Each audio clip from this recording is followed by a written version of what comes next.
Hello అండి. మనం పెరుగు తోడుపెట్టుకొని పైన మేగడైతే తీసి స్టోరేజ్ అయితే చేసుకుంటాం కదండీ. 10 రోజులకే గానీ, 15 రోజులకే గానీ దాన్నైతే మిక్సీ పట్టుకొని ఇలా మేగడైతే తీసుకుంటాం. మేగడొచ్చిన మజ్జిగైతే వంపేస్తూ ఉంటామన్నమాట. అలాగైతే వంపక్కర్లేదండి. నేను చూపించిన విధంగా అయితే చేయండి. మనకి బటర్ పన్నీర్ అయితే రెడీ అయిపోద్ది. మజ్జిగనైతే 10 నిమిషాల పాటు హీట్ చేసుకొని అందులో కొద్దిగా నిమ్మరసం పిండుకొని వడపోసుకుంటే మనకి బటర్ పన్నీర్ అయితే వచ్చేస్తుందండి. వీడియోలో చూస్తున్నారు కదండి. నేను చేసిన మజ్జిగకైతే నిమ్మకాయ పిండేసి వడపోసేసానండి. నాకైతే చక్కగా అయితే వచ్చిందన్నమాట బటర్ పన్నీర్. ఇంకా దాన్ని అయితే చాక్తో అయితే కోసేసుకొని ముక్కలను అయితే పక్కన పెట్టేసుకున్నాను. దీనైతే కర్రీ వండుకోవచ్చండి. కాకపోతే ఇప్పుడు నేనైతే ఫ్రై అయితే చేస్తాను అనమాట తినడానికి మా వారు.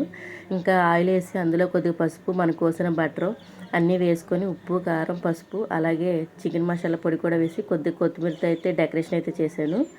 తినడానికైతే చాలా బాగుంటుందండి. వీడియో నచ్చితే కనుక లైక్ చేయండి. ఒకసారి అయితే మీరు ట్రై చేయండి. మనకి ఈ మజ్జిగ అయితే ఫ్రెష్గా ఉండాలండి.